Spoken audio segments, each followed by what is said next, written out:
Senhor Jesus, nesta manhã nós estamos diante de Ti, queremos, ó Deus, tocar na Tua Palavra, queremos, ó Deus, entrar em contato contigo. Isso aqui não é um livro morto, é um livro que transmite a vida, é um livro que transmite o Teu pensamento, é um livro que fala da história, mas fala da Tua perspectiva. Por isso nós queremos entender, queremos que o Senhor nos revele e que o Senhor nos ajude a aplicar isso na nossa vida. Pedimos a Tua ajuda e a Tua unção e a Tua revelação, em nome de Jesus. Amém. Bom, então nós estamos passando por esses diversos desafios, estamos prontos agora para começar o último nessa lista. Na verdade, tem um desafio que é maior do que todos esses que nós vamos falar depois, que é exatamente aquela invasão da Síria contra Jerusalém. Esse é o desafio maior da vida de Ezequias. Mas nós estamos falando sobre esses desafios que são desafios de preparação, né? Como se fosse um treinamento mesmo para ele. Então agora nós vamos começar esse último item da lista aqui, que é a visita de os emissários, né? A visita de uns enviados do rei de Babilônia. Então nós estamos em 2 Reis, essa história é contada duas vezes, aqui em 2 Reis, também em Isaías, mas nós vamos ler aqui em 2 Reis, capítulo 20, e lembrando mais uma vez que nós estamos estudando esses últimos dois acontecimentos, o 4 e o 5, nós estamos estudando fora da ordem que a Bíblia coloca. Por quê? Porque pelo que a gente consegue descobrir pela própria Bíblia e também por outras evidências, ou essas coisas, o 4, né, que é a enfermidade, mais o 5, que é essa visita dos enviados de Babilônia, que nós vamos ver hoje, essas duas coisas são contadas sempre no final da vida de Ezequias, depois da invasão, que nós estamos sempre falando dessa invasão, mas que é o grande acontecimento da vida de Ezequias, mas nós não estudamos ainda. Nós vamos entrar nisso logo depois desse último item. Mas por que eu estou colocando antes, quando a Bíblia coloca depois? Eu fico assim, sempre meio... eu estou mudando alguma coisa que a Bíblia fala. Claro, a Bíblia não afirma que essas coisas aconteceram depois, só relata depois, por alguns motivos que a gente pode até discutir depois. Mas eu estou colocando nessa ordem porque faz parte de um conjunto de coisas que Deus estava tratando, falando ensinando para Ezequias sobre a confiança. Lembra, nós estamos vendo diversos desafios, diversas provas até, que Deus deu para Ezequias, e nós estamos colocando aqui se ele foi aprovado ou não. Então, na primeira ele foi aprovada sobre o Egito, ele não fez aliança. O segundo, ele tentou aplacar o rei da Síria, e a gente tem falado que isso é mais ou menos como a gente ceder para exigências ou do pecado, ou do sistema do mundo, ou alguma coisa que não é realmente o governo de Deus na nossa vida. Quando você cede para dizer assim, tá bom, eu vou ceder só esse pouquinho aqui, para ver se resolve o problema, isso nunca resolve, e não resolveu com Ezequias. Ele pagou um grande tributo para o rei da Síria para ver se resolvia o problema, não resolveu. Então ele perdeu, como você dá um dinheiro, ele deu um dinheiro para o rei da Síria ir embora e o rei não foi, então ele perdeu o dinheiro. Então ele não passou nessa prova de confiar em Deus na hora da invasão. Aqui em relação a fortalecer a segurança, eu tenho colocado que ele passou nessa prova, porque ele tentou, ele tomou várias medidas para melhorar a segurança, e a Bíblia não condena Ezequias por causa disso, mas Isaías condena o povo, porque o povo passou a confiar naquelas medidas de segurança ao invés de confiar em Deus. Então, esse 3, se você quiser até colocar entre parênteses, assim, o povo não foi aprovado, esse aqui foi uma prova misturada, né? Ele foi aprovado, pelo que a gente consegue entender, mas o povo não foi. E em relação à enfermidade, ele foi aprovado porque ele confiou em Deus e Deus o curou. Então, até aqui Ezequias está se saindo bem, né? Vocês não acham? Ezequias está se saindo bem, né? A gente falou que até nessa prova que ele não foi aprovado, foi um ensinamento. Tem provas que você não passa, mas não tem consequências tão sérias, né? Ele não resolveu o problema, ele perdeu muito dinheiro, mas ele aprendeu alguma coisa ali. Então a prova, de certa forma, cumpriu o seu objetivo. Ele aprendeu o que ele não deveria fazer, ok? Então vamos lá. Segundo, nós vamos então entrar nessa última parte, que é 2 Reis 20, versículo 12. É interessante que em todos os relatos, ele não fala, porque assim, quando tem uma sequência cronológica, ele fala, depois da invasão, depois daquela coisa, de um outro evento, mas aqui não fala. No versículo 1, falando sobre a doença, ele fala, naqueles dias, ou seja, não era depois da invasão, nesse meio tempo, quer dizer, a gente não sabe exatamente a sequência, mas foi tudo junto, a invasão da Síria, a doença, e o que a gente sabe, assim, depois da doença veio esse episódio com os babilônios, ok? Então, nesse tempo, versículo 12, enviou Merodach Baladã. Todo mundo lembra desse nome? Merodach Baladã, filho de Baladã, rei de Babilônia. Ele enviou cartas e um presente a Ezequias, porque ouvira que Ezequias estivera doente. Olha como eu fico tocado com isso, né? Ele ouviu falar que Ezequias estava doente e ele enviou um presente e uma carta. Por que ele fez isso? Nós não sabemos, ninguém sabe, a Bíblia não fala qual que era o objetivo. Num outro relato, que depois nós vamos, mas sem virar agora, mas tem um outro relato, acho que é Crônicas, que fala que ele ouviu falar do sinal. Olha, vocês devem ter ouvido falar que Babilônia, aquela cultura de Babilônia naquela época, eles tinham muito interesse em astronomia, astrologia, sinais dos céus e coisas assim. Então, isso é muito famoso, né? Assim, tem várias coisas que comprovam que os babilônios eram muito ligados, e não era só os babilônios, mas lá de forma especial eles estudavam, eles davam muita ênfase nesse tipo de observação das estrelas, dos astros, sinais do céu, coisas assim. Não tinham, logicamente não tinha muito conhecimento, mas eles tinham muito interesse nisso. Então, eles ouviram falar. Olha, é interessante que a gente fica imaginando que naquele tempo eles não tinham as comunicações que nós temos hoje, né? Além de não ter celular, além de não ter internet, eles não tinham jornais, não tinham sistemas de comunicação.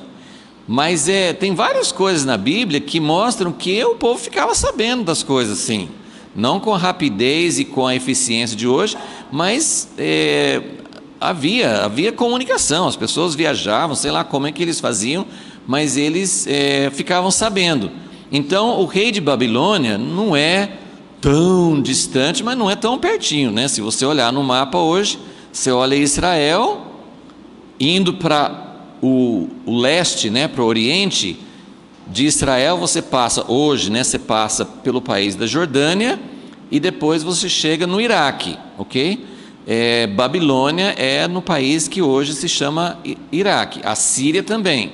Babilônia ficava mais no sul do Iraque, a Síria mais no norte. Eu tenho um mapa aqui que eu distribuí, se alguém não tiver, depois pode pegar, e geralmente tem nas Bíblias, enfim, tem, só para vocês se situarem, é interessante a gente imaginar. Então, Babilônia ficava a uma certa distância de Israel. Para o povo naquela época, sem os transportes e comunicações de hoje, não era tão perto assim. Mas ele ficou sabendo da doença de Ezequias, ficou sabendo que ele foi curado, e se alguém transmitiu essa informação, com certeza transmitiu mais ou menos como está aqui, ou seja, que Ezequias ele não estava com uma doença simples, Ezequias estava com uma doença mortal, ele iria morrer, tudo indicava que ele ia morrer. Então ele estava com uma doença muito séria, e ele poderia ter morrido e não morreu. Então eram coisas que chamavam atenção. Agora, mais ainda, chamou atenção, com certeza, dos babilônios, que houve um sinal. Lembra? O sinal de que Deus fez a sombra do sol recuar. Então, inclusive algumas pessoas deduzem disso, se os babilônios eram atentos, isso tudo é coisa assim, meio por suposição, mas não é sem base, a gente não tem nenhuma prova disso.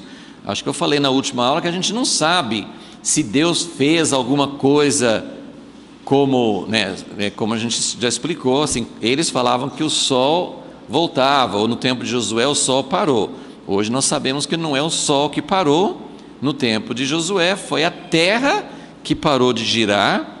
E se realmente, porque tem duas possibilidades, ou Deus fez algum sinal para Ezequias, no sentido assim de, como eu falei, assim, uma suposição é que Deus brilhou uma luz sobrenatural naquele lugar onde estava a sombra, marcando o horário do dia.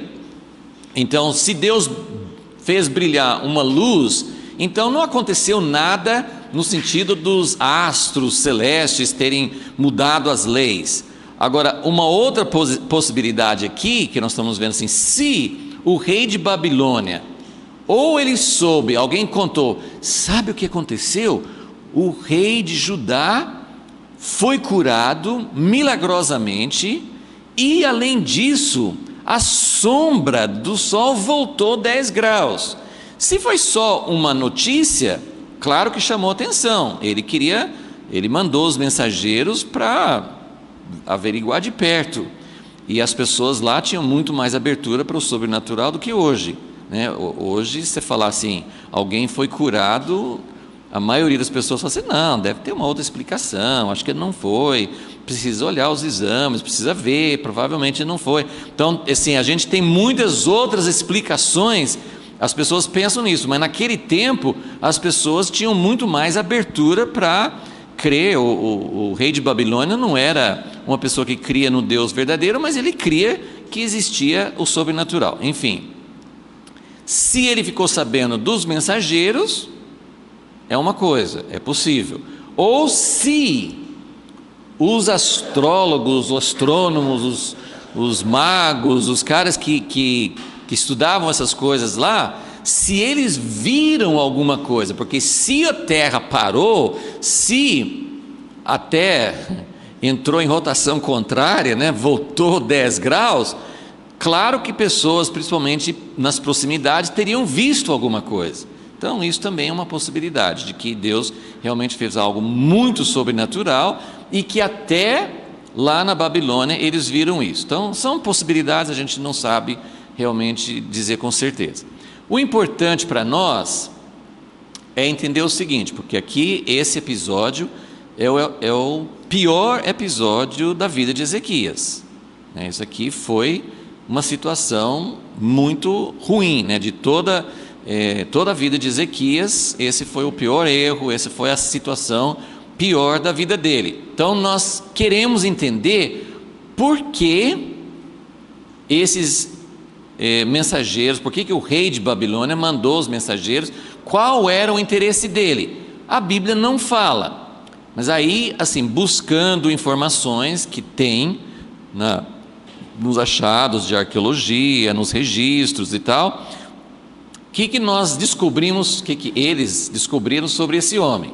E é bem interessante, porque aqui nós temos um registro bíblico que tem o nome do cara. Isso não é o único caso, mas eu só estou querendo mostrar, isso aqui é uma das coisas que mostra a autenticidade histórica da Bíblia, porque muito antes dos pesquisadores, dos arqueólogos, dos caras que descobriram essas coisas sobre a Babilônia, sobre a Síria, muito antes deles descobriram que tinha um rei chamado Merodach-Baladã, a Bíblia já falava dele.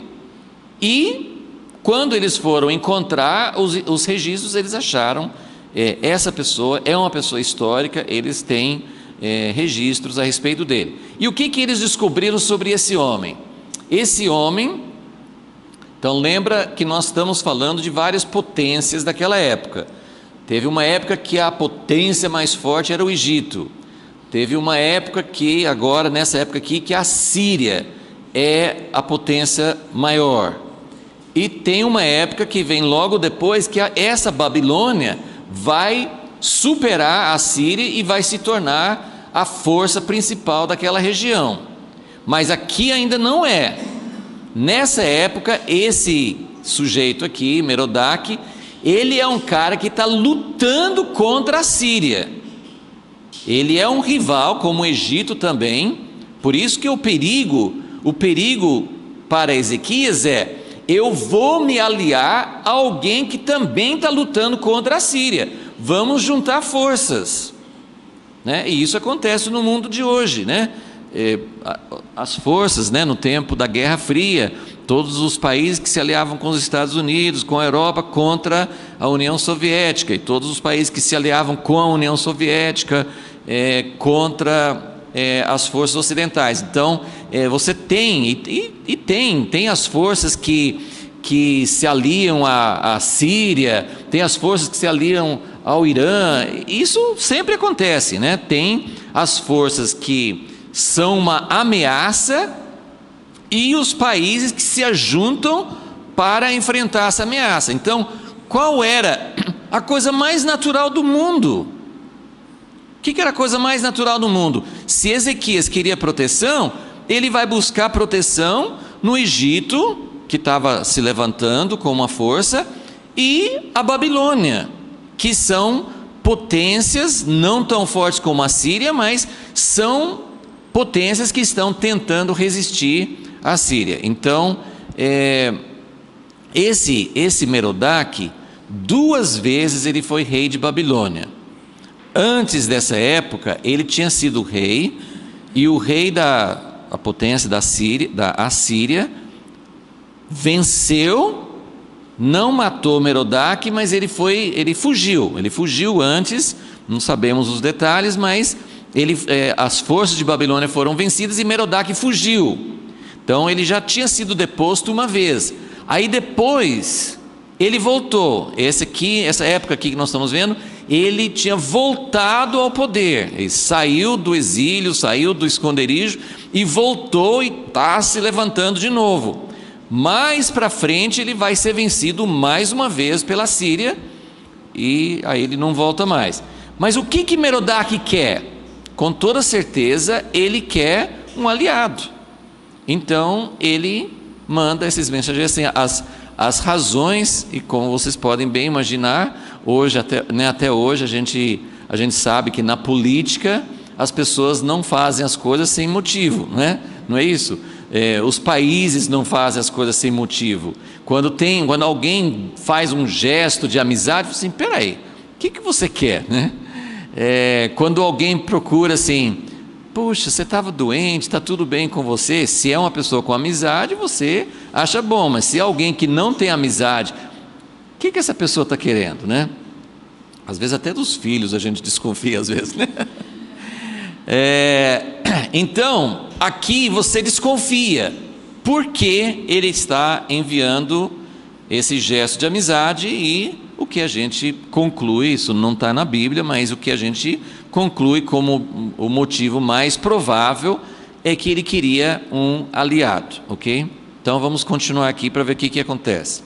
Versículo 13: Ezequias recebeu os mensageiros e lhes mostrou toda a casa de seu tesouro, a prata, o ouro, as especiarias, os melhores ungüentos, a sua casa de armas e tudo o que havia nos seus tesouros. Deixa eu só complementar com uma informação que nós temos em Isaías. O texto paralelo é Isaías 39, né? Em Isaías 39, 2, é quase idêntico a história, o relato de Isaías 39 é quase idêntico a essa aqui, mas em Isaías 39, 2 fala assim que Ezequias se alegrou com os mensageiros, ele ficou muito contente, porque Babilônia, ainda que não estivesse lá no topo do poder, Babilônia era uma força, como o Egito também, muito maior do que Judá. Judá não é nem Israel todo, Judá é só um pedacinho de Israel. Então Ezequias, ele é um rei pequeno, ele é uma força pequena, um território pequeno. Então ele recebeu mensageiros de um cara importante. Então quando ele recebeu, ele ficou muito feliz, entra aqui e tal, assim, recebeu, e foi, que ele fez? Ele mostrou todos os tesouros, era uma forma dele impressionar as visitas, né? Era uma forma dele impressionar as pessoas que vieram, não eram autoridades, mas essas pessoas não iam tirar fotos como hoje, né? Mas essas pessoas iriam relatar tudo que eles viram para o rei de Babilônia. Então Ezequias quis impressionar, então ele mostrou todas as riquezas, né? Eles tinham uma casa, um local especial para guardar todas as coisas que eles tinham de valor, né? Armas, ouro, prata, ungüentos especiais, tudo que havia nos seus tesouros. Coisa alguma houve que não lhes mostrasse, nem sua casa, nem todo o seu domínio. Puxa, ele tirou um tempo especial para mostrar tudo que ele tinha de valor na capital e até no domínio dele, né? Versículo 14: Então, e aqui a gente vê que mesmo em alguns reis que não eram tementes a Deus, o profeta muitas vezes tinha um poder que você percebe que os reis tinham medo. Eles tinham, não era assim, alguns profetas foram presos e mortos pelos reis. O rei tinha esse poder, mas quando o rei era temente a Deus, e porque o profeta realmente representava Deus, os reis ficavam de cabeça baixa, né? Eles abaixavam a cabeça. E aí você tem Natã, que chega para o poderoso rei Davi e conta uma história, e depois fala que ele que era o homem que pecou. Então você vê, e tem muitos outros exemplos de profetas, né? Tem Elias que chegava para o rei Acabe e mandava Acabe fazer as coisas. Ajunta todos os profetas no Monte Carmelo. Quem que manda aqui, né? No caso, Elias, né? Então, olha a autoridade de Isaías. Isaías era uma pessoa próxima ao rei Ezequias. Ezequias procurava conselhos com Isaías. Foi Isaías que deu a palavra de cura para Ezequias. Foi Isaías que disse: Deus vai te dar um sinal sobrenatural. Então, claro que Ezequias ele ouvia o profeta, mas olha só como o profeta chega sem ser convidado e chama atenção. Então o profeta Isaías veio ao rei Ezequias e lhe perguntou: que disseram aqueles homens? Não é da sua conta? Eu que sou rei aqui. Que disseram aqueles homens? Nós tivemos uma reunião de estado, você não tem que saber isso. Que disseram aqueles homens e de onde vieram a ti? Ele respondeu só a segunda pergunta. Por isso que eu sempre falo, quando às vezes eu mando uma mensagem, ou, né, principalmente por escrito, né, nem todo mundo é assim, mas muitas vezes quando eu mando uma mensagem com 3 perguntas, a pessoa costuma responder só uma. Então eu aprendi assim, que se eu quero 3 respostas, eu mando uma pergunta, espero responder, depois eu mando outra pergunta, porque as pessoas às vezes não... Aqui Isaías fez 2 perguntas, mas ele ganhou uma resposta só. Que disseram aqueles homens e de onde vieram? Ezequias só respondeu a segunda: de um país muito distante vieram, de Babilônia. É quase como Ezequias também está tentando impressionar Isaías. De onde vieram? Isaías, eu recebi um pessoal muito importante, é um país distante, as pessoas vieram de longe para me ver. Ezequias, ele está todo cheio dessa importância que deram para ele. Perguntou o profeta: que viram em tua casa? Não está parecendo que ele já sabe a resposta? Né? Lembra que Eliseu, lembra aquela história de Eliseu e Naamã, e depois Geazi foi fazer de conta que Eliseu tinha enviado para pedir uns presentes e tal. Aí quando ele voltou, Eliseu perguntou assim: o que você foi fazer, né? E Geazi mentiu, mas Eliseu sabia. Falou assim: eu não vi tudo que você fez, eu não vi quando você pediu aqueles presentes. Então aqui também, com certeza, Deus enviou Isaías e já contou tudo para Isaías. Então Isaías perguntou, dando uma chance para Ezequias falar, e aqui nesse caso Ezequias conta a verdade, né? Ezequias não mente, mas é uma oportunidade que Ezequias tem de contar, de ser exposto e de Deus corrigir. Então, que viram em tua casa? Respondeu Ezequias: tudo que há em minha casa viram. Ele não negou, tudo. Coisa nenhuma há nos meus tesouros que eu não lhes mostrasse. Então disse Isaías a Ezequias: ouve a palavra do Senhor. Vem dias em que tudo que houver em tua casa e que teus pais entesouraram até o dia de hoje, será levado para a Babilônia. Não ficará coisa alguma. Assim como ele mostrou tudo e não deixou de mostrar nada, ele está dizendo: então tudo que você mostrou, sem sobrar nada, vai ser levado para a Babilônia. Não ficará coisa alguma, diz o Senhor, até mesmo teus filhos que procederem de ti.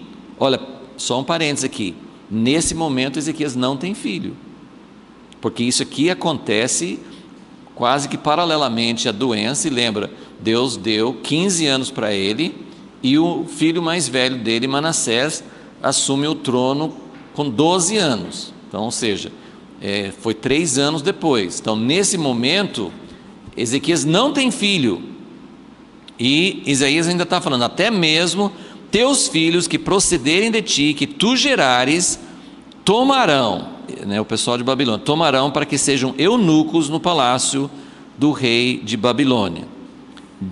Então disse Ezequias a Isaías: boa. Como assim boa?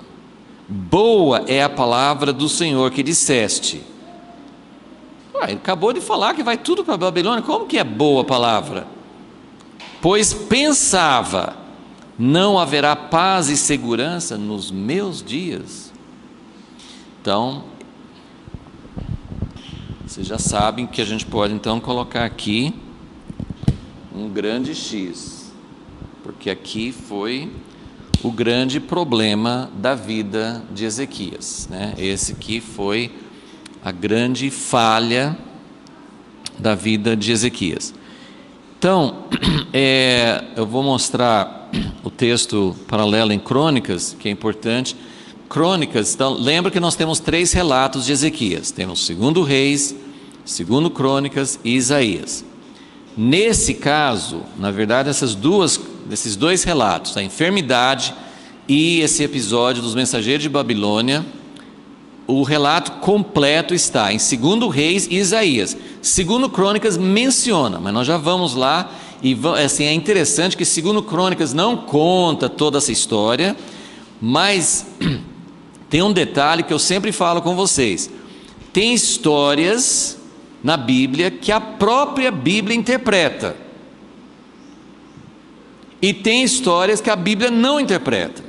Então tem coisas que as pessoas afirmam. Eu sempre, quando eu me lembro, quando eu me dou conta assim que eu estou colocando uma opinião minha, eu procuro dizer assim: olha gente, isso aqui a Bíblia não afirma, mas parece isso. A gente pode olhar textos paralelos, a gente pode olhar assim como que Deus age nas Escrituras. Então a gente tira algumas conclusões, mas quando a Bíblia não afirma, eu vejo assim, muitas pessoas afirmando coisas e dizendo assim: não, foi isso que aconteceu, é por isso, né? Por exemplo, assim, nessa história de Ezequias não deveria ter pedido a Deus para curar a doença, porque o que aconteceu depois da doença foi ruim, que é Manassés ter nascido antes não tivesse um filho do que ter um filho com o Manassés, e ter acontecido isso. Então muitas pessoas concluem que Ezequias não deveria ter pedido. Quando Deus falou: põe a tua casa em ordem que você vai morrer, ele devia ter falado: sim Senhor, então me leve em paz, eu coloco minha casa em ordem, eu dou as instruções, eu me arrependo de tudo, estou em ordem, posso partir. Mas a Bíblia não diz isso, e isso é outra coisa que a gente entende pelo contexto, que na verdade essa grande vitória que Deus deu, que nós vamos estudar em seguida, essa grande vitória sobre o rei da Síria aconteceu depois da doença. Então nós não temos base bíblica para dizer Ezequias não deveria ter pedido a cura. E nós mostramos também que quando Ezequias pediu a cura, Deus respondeu muito rápido, ainda deu um sinal, ou seja, Deus mostrou que ele queria curar. Então, percebe? Então tem coisas que a gente não tem uma interpretação bíblica. Por que Deus podia? Então, vou dar um conselho para Deus, né? Um conselho atrasado, né? Porque já aconteceu há muito tempo, não nem adianta dar esse conselho para Deus. Mas, Deus, por que o Senhor não deu, já que Manassés vai nascer daqui 3 anos, dá uns 2 anos, dá tempo de ter essa vitória, e aí vai, né? Por que Deus deu 15 anos? Né? Então são coisas que nós não temos uma resposta clara. Eu sempre digo, nós podemos estudar, nós podemos perguntar, nós podemos buscar respostas, mas toda resposta nossa, quando a Bíblia não afirma, nós temos que dizer: olha, é minha opinião, é possível, eu não posso afirmar, porque a Bíblia não deu. Mas nesse caso aqui, nessa história, nós vamos encontrar algumas coisas em Crônicas que vão nos ajudar. Mas primeiro só deixa eu colocar uma coisa interessante aqui.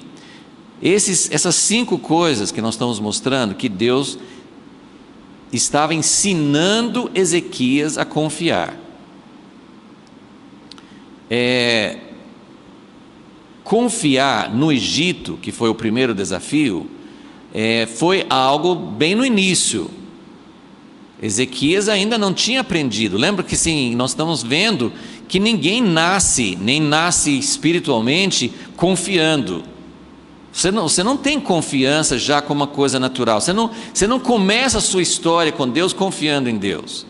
A confiança é construída, é como nas pessoas, num amigo. Você não vai confiar, você não vai ser apresentado a uma pessoa e confiar naquela pessoa no primeiro dia. Você vai conviver com a pessoa até confiar.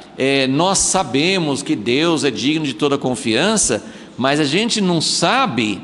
É mais ou menos aquela história: você confia que Deus vai te curar, que Deus vai te tirar da sua aflição?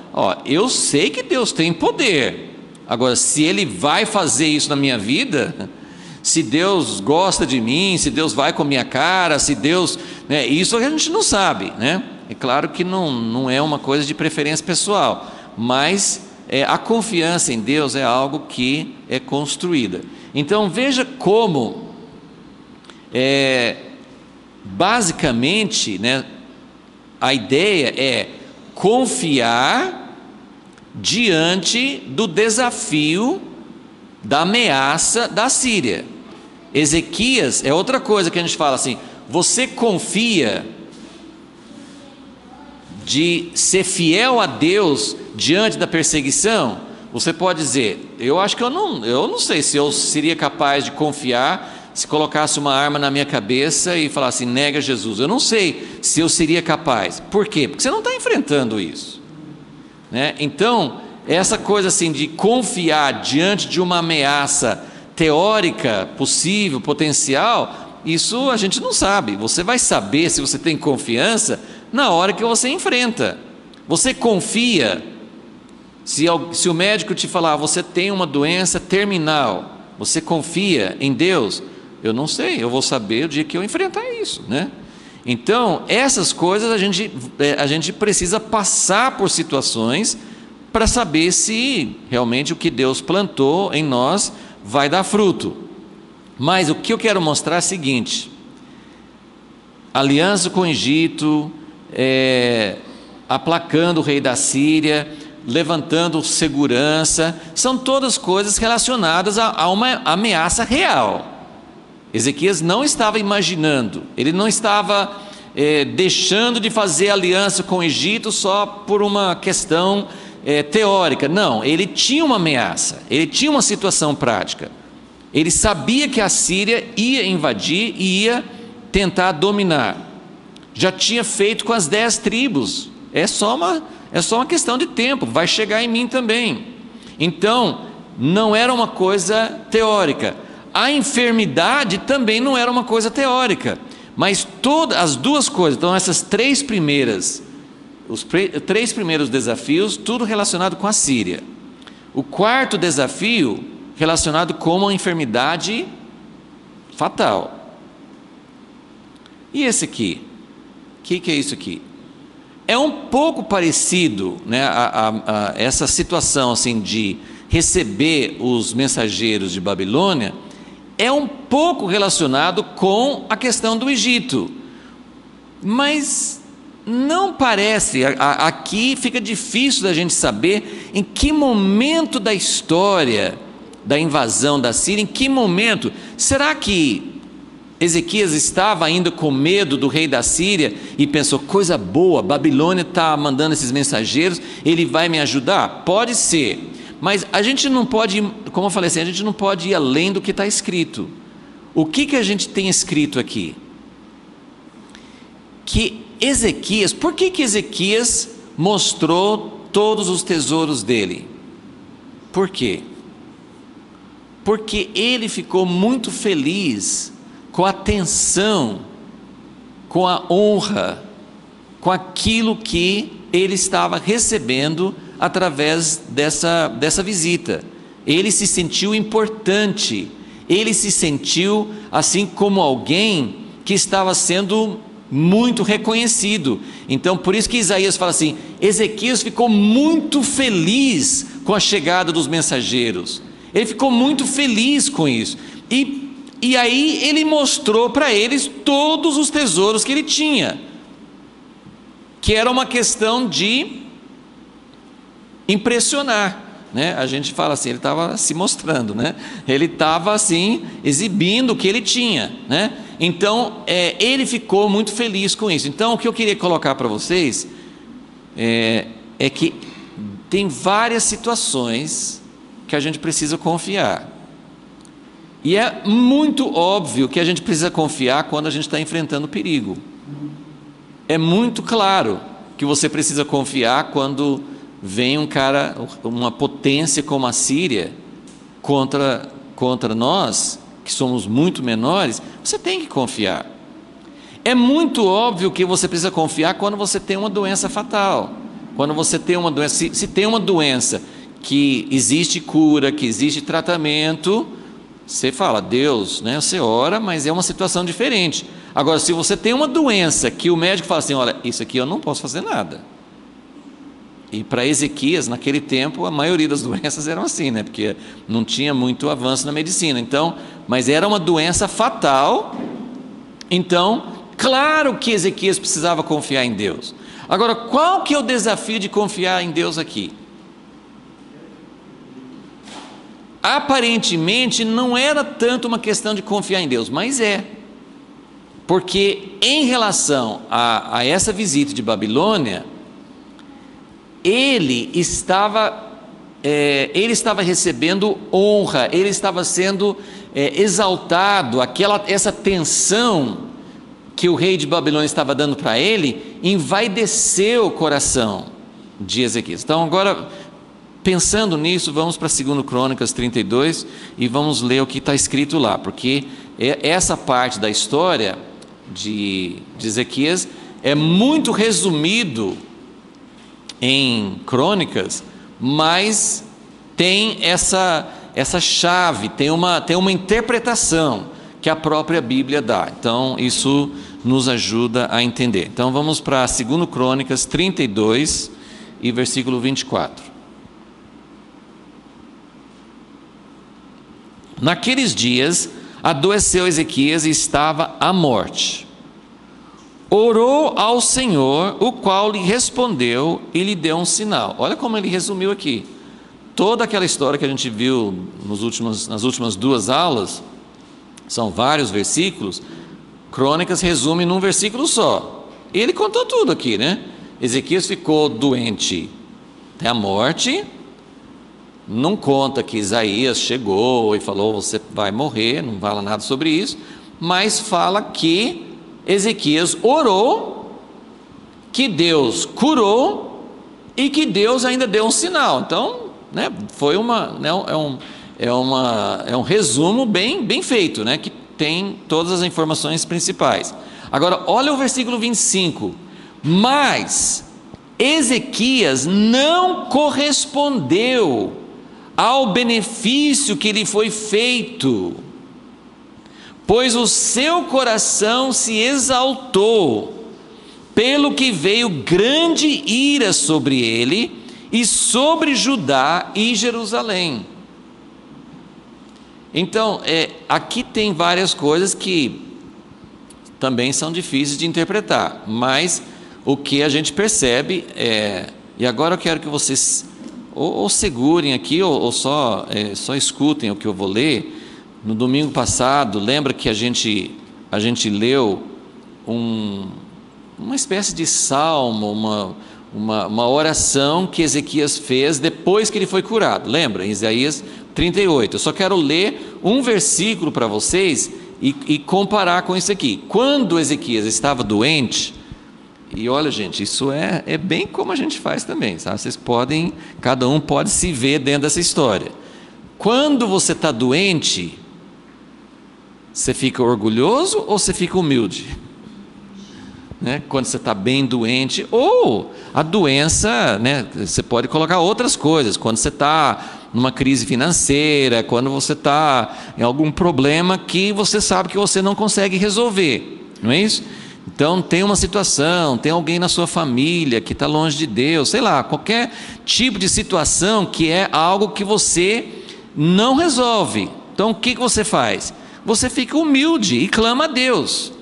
E Isaías 38:15, nessa oração, né, que Ezequias faz depois de ser curado, olha, depois de ser curado, ele diz o seguinte: mas o que direi?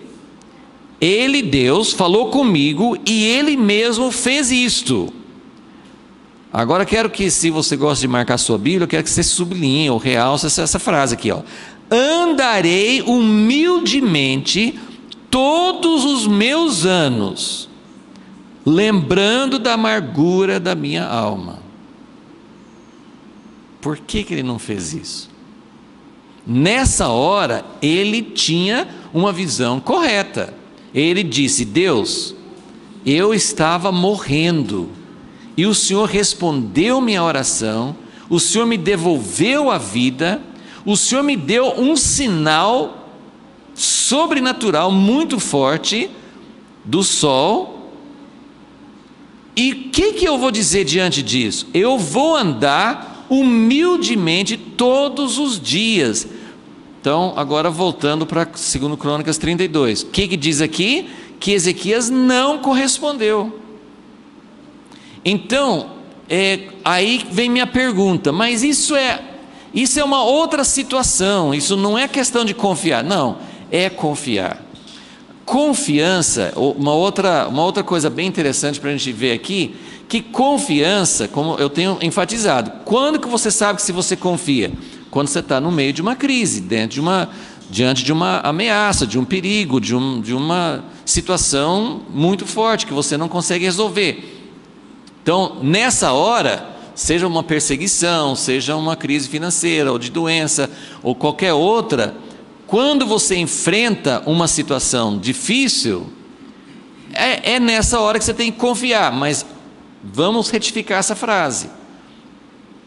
A confiança, ela não é só no momento de crise.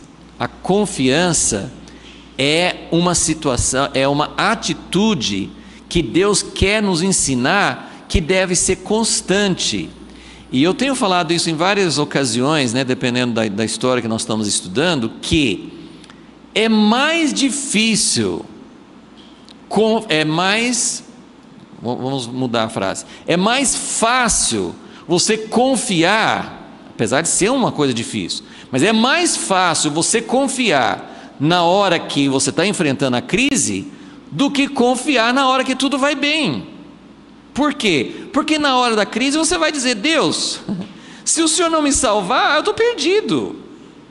Você pode não confiar, mas você está reconhecendo que você não tem a solução. E de certa forma, quando você se volta para Deus e diz: Deus, só o Senhor pode me salvar, só o Senhor pode me socorrer, quando você diz isso, mesmo que você fale assim: Deus, é como lembra aquele pai do menino que estava com epilepsia, e Jesus perguntou: você crê? E o pai falou para Jesus, alguém lembra o que ele falou? Eu creio, mas me ajuda porque eu não creio, é mais ou menos assim, eu creio, mas me ajuda porque eu acho que eu não estou crendo, então, isso para Deus é suficiente. Maravilhoso, Isso é suficiente. Deus não exige mais do que isso. Você reconhece que você não soluciona, e você até reconhece que você não tem capacidade de crer. E eu mostrei alguns domingos atrás que o próprio Jesus clamou a Deus e falou assim: Deus meu, por que me abandonaste? E isso é o Filho de Deus confiando em Deus. Então, se Jesus se sentiu abandonado, se ele sentiu esse pavor e até pediu a Deus para passar o cálice, então isso significa que nós podemos confiar em Deus mesmo na nossa fraqueza. Mas é aquela história: Senhor, a quem eu vou recorrer? Eu não tenho outro lugar. Mas o problema é que quando as coisas vão bem, nós temos aonde, ou achamos que temos aonde recorrer. Nós achamos que podemos recorrer ao nosso dinheiro, nós achamos que podemos recorrer à segurança, à proteção, aos muros que nós construímos, sei lá, a gente acha que pode. Então o que aconteceu aqui nesse momento? Ezequias estava enfrentando uma situação onde, pelo menos nesse momento, então eu não sei reproduzir exatamente, a gente não sabe exatamente que momento da história que esses mensageiros vieram, se Ezequias ainda estava com medo da Síria e por isso que ele queria a ajuda da Babilônia, a gente não sabe exatamente isso, mas o texto nos mostra que Ezequias ficou muito contente com a visita deles, porque era uma exaltação, era uma honra para ele receber isso. Então ele passou nesse momento que não tinha, pelo menos dentro da história, não aparece uma ameaça. Então isso que eu queria mostrar, desafios para confiar em Deus. Mais difícil, deveria ser o mais fácil. Quando você está numa situação que não está enfrentando uma ameaça, devia ser fácil confiar em Deus. Mas é mais difícil você reconhecer que tudo veio de Deus. E por que veio? Por que eu vou me orgulhar sobre algo que eu não tenho? Eu queria ler com vocês também um texto que explica exatamente isso, que é em 1 Coríntios 4, E versículo 7, 1 Coríntios 4, 7, fala assim: pois quem te faz diferente? Que ele está falando assim, as pessoas, uns estão se achando melhores do que os outros, então quem te fez diferente? O que tens tu que não tenhas recebido? Percebe? O que você tem que você não recebeu? Não, eu trabalhei, é diferente, isso aqui eu trabalhei, eu ganhei, eu tenho uma casa, eu tenho um carro, eu tenho isso, eu tenho uma família, porque eu fui, né, nós como pais, nós somos muito bons, a gente criou os filhos certinho. Então assim, a gente pensa que tem alguma coisa que a gente tem, ou que a gente fez, ou que a gente produziu, que é mérito nosso. Eu falo assim, o que você tem que você não recebeu?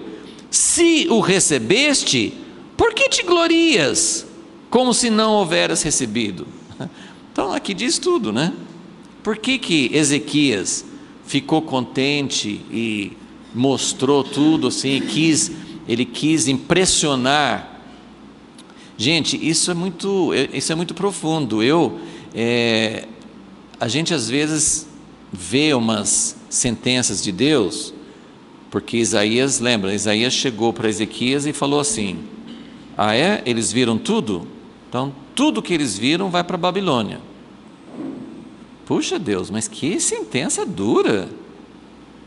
Eu sempre falo de Moisés, né? Que Moisés aguentou, foi fiel, suportou aquele povo que murmurava, que criticava, que não ficava fiel, e Moisés fiel, Moisés sempre, né? Aí chega um momento no fim dos 40 anos, que Moisés dá uma escorregada, em vez de falar para a rocha, ele bate na rocha com a vara, quando Deus não mandou, e Deus fala assim: ah, você fez isso aí, então agora você não vai entrar na terra prometida. Eu tenho uma tendência a pensar: puxa Deus, o senhor foi muito duro com ele. Ou então Saul, coitadinho de Saul, Saul não fez nada tão sério como Davi. Ele não aguentou esperar quando Samuel estava atrasado. Quem estava errado era Samuel, não era Saul, se pensar desse jeito, né? Ele só manteve vivo o rei dos amalequitas e as ovelhas, assim, sabe, aos nossos olhos parece pouca coisa, e aí Deus fala assim: ó, tirei você não vai ficar no trono, sua descendência não vai ficar. Então, tem decisões de Deus que parecem duras, e essa aqui é uma delas, né? Agora, só assim, uma coisa para a gente observar, que eu acho que é verdadeiro, né? É uma conclusão, é uma dedução minha, né? Não só minha, eu vi outras pessoas pensando isso também, mas assim, também, como eu falei, assim, a gente não tem autoridade bíblica para afirmar isso, mas é possível que seja, que Deus não fala: olha, a nação de Judá vai para a Babilônia por causa disso só. Isso, Deus estava falando com Ezequias: olha, tudo que você mostrou vai para a Babilônia, mas tem outras razões, né? Depois nós vamos ver que Manassés e outros que foram antes, assim, tem outras causas do cativeiro. Claro que o cativeiro de Judá não foi só por causa desse episódio, ok? Deus falou com Ezequias: olha, tudo que você mostrou vai para a Babilônia, mas tem outras razões por isso. Mas de qualquer forma, a sentença de Deus veio logo depois que ele fez isso. Então,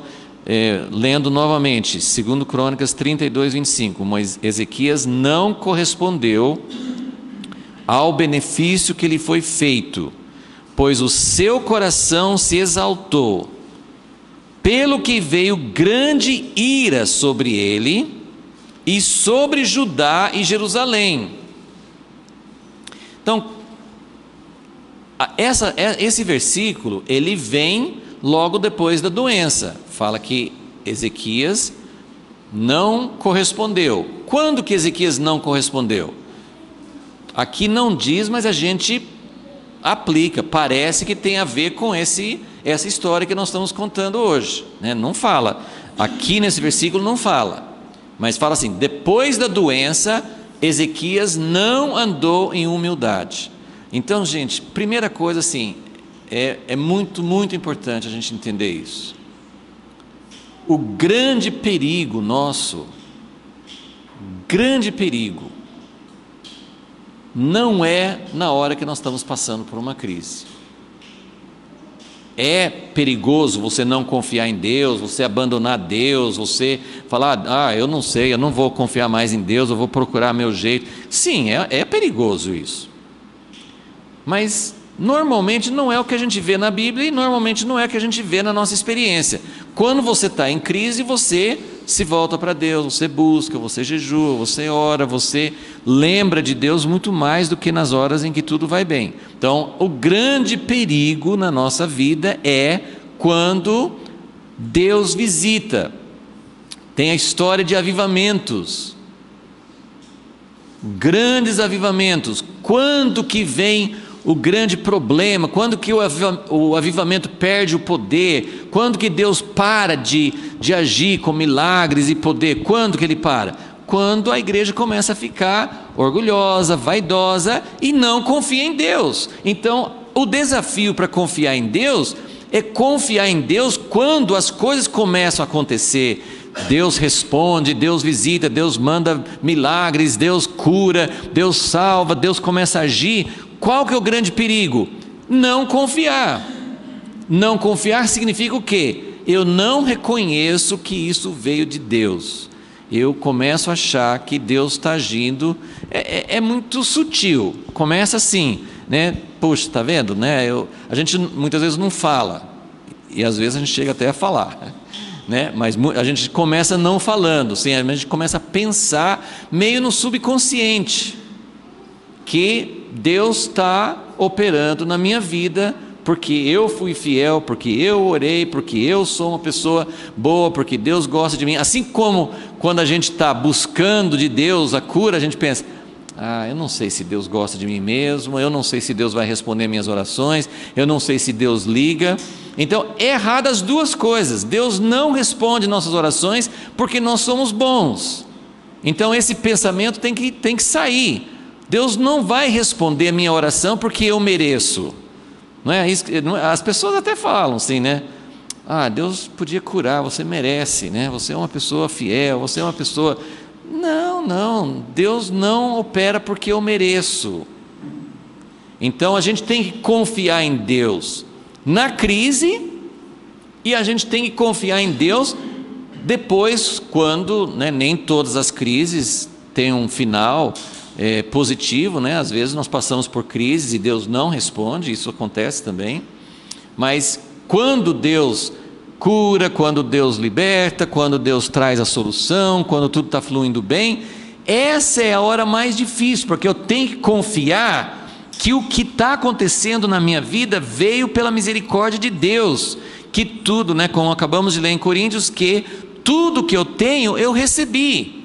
Então cabe gratidão, não vanglória, cabe gratidão. Eu devo agradecer a Deus, eu devo ser realmente agradecido a Deus por tudo que Ele tem feito. Então, esse é o desafio. Nós estamos falando sobre desafios.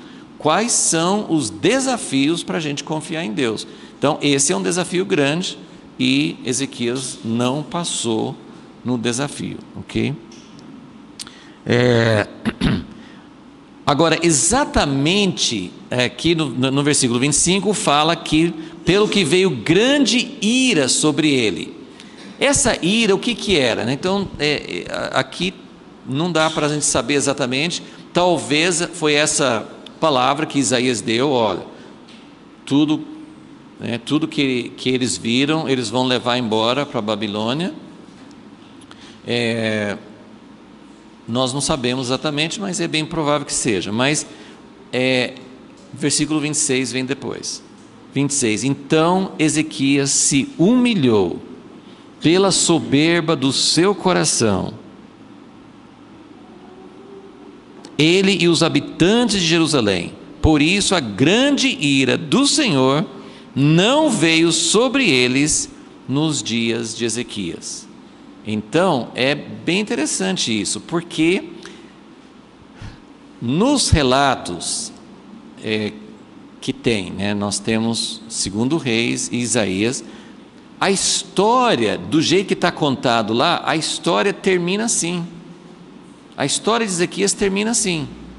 Mas é interessante, é interessante saber que aqui está dizendo que a história de Ezequias não terminou. Assim, quando entenderam, a ideia é que em 2 Reis fala do grande livramento, tem uma grande vitória, aí depois da grande vitória ele conta a enfermidade e a última história em Reis e Isaías é essa história aqui de Babilônia, que termina Deus falando, por causa do que você fez, ou, né, já que eles viram tudo que eles viram, eles vão levar para a Babilônia. E aí Ezequias fala essa frase tão triste, como que um homem de Deus, como que um homem que, como nós temos visto, que talvez depois de Davi, talvez tenha sido o homem mais fiel, que mais buscou a Deus, como que alguém pode falar assim, puxa, ainda bem que vai ter paz e segurança nos meus dias, e isso que você acabou de falar vai acontecer depois. Uma coisa que está me ocorrendo agora, eu nunca pensei nisso, nessa hora ele não tinha filho. Quando a gente tem filho, você vai pensar, né, a desgraça vem depois, mas ainda bem que não vem nos meus dias. Meu Senhor, eu preferia que acontecesse nos meus e não nos dias dos meus filhos, não é isso? Eu preferia isso, eu não queria morrer e pensar, eu estou morrendo em paz, mas vem depois, né, depois que eu partir, vem uma coisa terrível, meus filhos ou meus netos vão enfrentar isso. Então, essa hora que Ezequias falou isso, é uma hora muito triste, isso revelou algo muito infeliz no coração de Ezequias. Mas aqui em Crônicas está dizendo, Ezequias se humilhou depois. Então, graças a Deus que a vida dele não terminou assim. Eu vou ler só mais um versículo aqui no capítulo 32, 2 Crônicas 32, agora o versículo 31. Contudo, no negócio dos embaixadores, dos príncipes de Babilônia, que lhe foram enviados a perguntar acerca do prodígio que se fizera naquela terra, Deus o desamparou para testá-lo, a fim de saber tudo o que havia no seu coração. Então aqui nós temos uma outra explicação. Então, eu estou mostrando que segundo Crônicas não relatou nem a história da doença, só resumiu, e aqui também dos embaixadores de Babilônia também não contou a história, só falou, então naquele negócio, Crônicas com toda certeza foi escrito, foi compilado depois de Reis. Então, vamos dizer assim, quem fez essa compilação, que pode ter sido Esdras, né, depois do cativeiro, ele sabia que tinha o outro relato, então ele não repetiu. Sabe aquele negócio dos embaixadores de Babilônia? Está no outro livro, pode conferir lá, mas ele dá aqui uma explicação.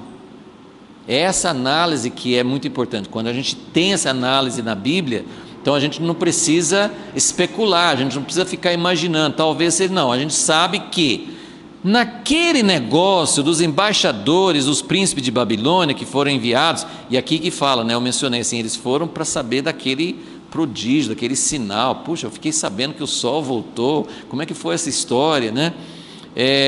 Deus o desamparou, como assim? Por que Deus vai desamparar alguém?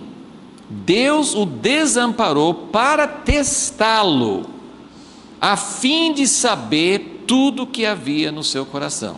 Então, na próxima aula nós vamos falar sobre essa questão, por que Deus nos prova? Por que Deus manda testes?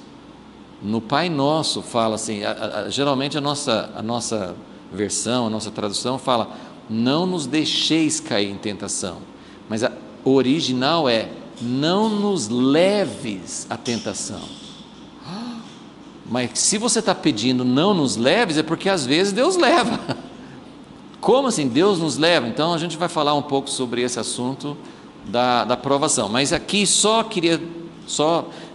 firmando isso, esse versículo eu lembro há muito tempo, esse versículo que sempre me chamou muito minha atenção, porque é um versículo que explica muita coisa. Por que Deus, assim, o que está dizendo, o que está implícito nesse versículo? Nós vamos explorar mais semana que vem, mas só só quero dar esse pensamento aqui. Deus, muitas vezes, nos protege. É por causa da presença de Deus que muitas vezes nós não caímos em tentação. É a proteção de Deus. Por isso que Jesus ensinou no Pai Nosso: não nos leves, não nos faças cair em tentação. Então, mas às vezes o próprio Jesus foi guiado pelo Espírito Santo para o deserto, para ser provado pelo diabo. Ele foi levado pelo Espírito Santo. Então, muitas vezes Deus nos protege, mas em alguns momentos isso faz parte do treinamento de Deus. Isso aqui, tudo que nós estamos vendo com Ezequias é um treinamento. A minha ideia, aqui eu estou falando, minha ideia. Por que eu estou falando sobre todos esses pontos antes de falar sobre o grande acontecimento na vida de Ezequias, que foi a vitória? Porque eu vejo a possibilidade, essas 3 primeiras coisas, certeza, mas essas últimas 2 que a Bíblia coloca como depois, assim, relata depois, talvez aconteceram antes. E se aconteceram antes, significa que Deus estava preparando Ezequias durante todos esses passos para enfrentar o grande desafio da vida dele, que foi o exército da Síria. Então, se Deus está nos ensinando, então, mas às vezes Ele precisa, nesse treinamento, como é que acontece o treinamento? Quando um instrutor, vamos dizer que você está aprendendo a pilotar. Claro que nas primeiras lições é o instrutor que faz tudo. O instrutor não é bobo, né? Para ficar lá em cima no ar, deixando você fazer as coisas. Mas aí vai passando, mais e mais vai passando para aquele que está aprendendo a ser piloto. Mas chega uma hora que o piloto, ele precisa mostrar que ele sabe sem perguntar. O piloto instrutor pode até estar do lado dele, mas vai ter momentos que o instrutor não vai falar nada. Eu quero saber se você sabe. É mais ou menos isso. Tem momentos em que Deus nos protege, tem situações em que Deus está junto, a presença dele. Você não vai deixar a presença de Deus para escolher uma coisa ruim. Mas tem momentos em que a presença de Deus não está forte do seu lado. Ele está, mas você não sente, você não percebe. Por isso que fala assim: Deus o desamparou, Deus deixou sozinho. Então isso é uma coisa.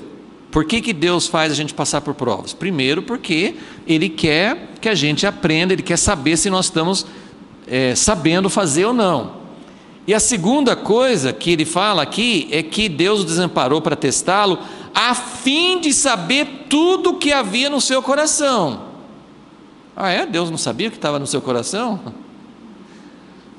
Claro, Deus sabia. Quem não sabia era Ezequias. Quem não sabe sou eu, né? Deus deixa a gente passar por situações para a gente perceber o que está no nosso coração. Então, aí a gente entende, Ezequias, quando ele enfrentou essa situação dos mensageiros de Babilônia, ao invés de falar assim, eu não vou entrar nisso, eu vou falar um pouco mais sobre isso semana que vem também, mas por quê? Por que ele não podia ser amigo dos mensageiros de Babilônia? Não era a Babilônia que estava ameaçando. Por que ele não podia ser amigo? Por que ele tinha que ser cauteloso? Por que ele tinha que ter... Ele podia ter recebido os mensageiros e falar assim, tá bom, muito obrigado, aqui uma refeição para vocês e vão em paz. Ele não podia ter se aproximado, ele não podia ter se tornado amiguinho. Babilônia não assim, como eu falei assim, tem segundas intenções. Ele não estava interessado no bem-estar de Ezequias. Ele tinha um objetivo. E nós, como cristãos, nós precisamos saber como que nós podemos fazer, que momento que é para ser aliado, o momento que não é para ser. E o que foi a causa da queda dele foi ele ficar exaltado, né? Ele ficar, em vez de aproveitar assim, olha, eu não tenho nada para me vangloriar, tudo que Deus me deu, foi Ele que deu. Então, ele tinha que ter agido de uma forma diferente. Então, Ezequias falhou nesse momento, né, de mostrar tudo para os embaixadores, e ele falhou no segundo momento, quando Isaías deu a sentença, e ele falou aquela frase infeliz: ainda bem que não vai ser no meu tempo. Então, Ezequias, o que Deus estava fazendo? Estava mostrando o que estava no coração dele. Agora, pelo que eu estou entendendo, de 2 Crônicas 32, Ezequias se arrependeu. Parece, né, assim, não tem todas as pontas assim, para a gente afirmar isso, mas parece, pelo que fala aqui, que ele se exaltou, se tornou orgulhoso. Deus falou que estava irado, mas ele se humilhou e Deus retirou sua ira, né? Então, as coisas acontecem para a gente poder se arrepender. Então, na semana que vem a gente vai falar um pouquinho mais sobre essa questão de prova, porque Deus nos prova, quais são os objetivos e quais são os tipos diferentes de provas que temos diante de Deus. Senhor, nós queremos realmente aprender a confiar em Ti. Sabemos que ou nos nossos dias, ou muito em breve, não só nós, não só a igreja, não só nossos filhos, não só a próxima geração, mas o mundo inteiro vai enfrentar grandes desafios. E nós precisamos aprender a confiar em Ti. Por isso, Senhor, nós pedimos, ajuda-nos a aproveitar as lições, ajuda-nos a usar as experiências que o Senhor está nos dando, mesmo naquelas que a gente não foi aprovado, mas nós queremos aproveitar essas situações para aprender a confiar em Ti. Pedimos isso em nome de Jesus. Amém.